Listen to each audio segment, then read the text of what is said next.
আসসালামু আলাইকুম। আজকে আমরা dnothi-তে একটি চিঠির দপ্তর বাটনের কিছু কাজ দেখব। দেখুন এখানে আমার চিঠি সব কিছু ঠিক আছে, কিন্তু এখানে আমার টেলিফোন নাম্বারটা ভুল আছে। টেলিফোন নাম্বারের লাস্টের একটা ডিজিট আমাদের নেই। এই সমস্যার সমাধান করতে প্রোফাইলে যেতে হবে। প্রোফাইল বাটনে ক্লিক করলে এখানে প্রোফাইল সংশোধনে ক্লিক করব। এখান থেকে আমরা দপ্তর বাটনে চলে যাব। কারণ দপ্তর বাটনে যেতে গেলে আমাদের আবার নতুনভাবে আইডি পাসওয়ার্ড দিয়ে লগ ইন করতে হবে। দেখুন এখানে দপ্তর লেখা আছে।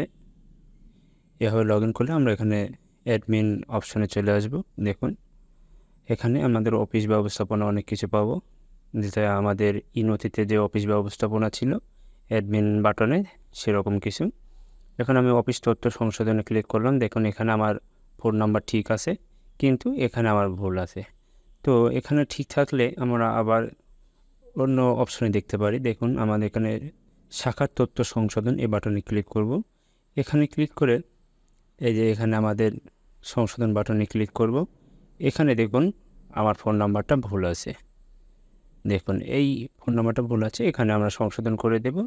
দিয়ে আমরা সংরক্ষণ বাটনে ক্লিক করব।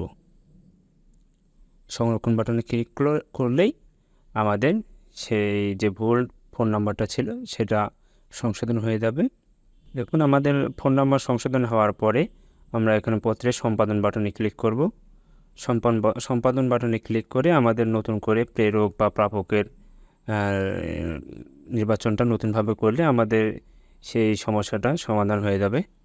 দেখুন আমাদের অনুমোদনকারী প্রেরক কিন্তু অলরেডি সিলেক্ট করা আছে, যেটা আমি আগে করেছিলাম কিন্তু ভুল ছিল। এখান থেকে আমি এটা ক্যান্সেল করে দেব, দিয়ে নতুন করে অনুমোদনকারী সিলেক্ট করব।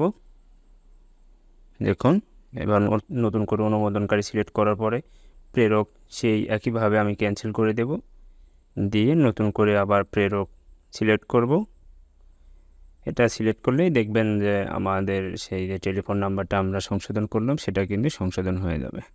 এভাবে আমরা আমাদের দপ্তর বাটন থেকে আমাদের অফিসের তথ্য সংশোধন করতে পারি। আমরা সংরক্ষণ বাটনে ক্লিক করব। দেখুন আমার পত্রটি সংরক্ষণ হয়ে যাবে।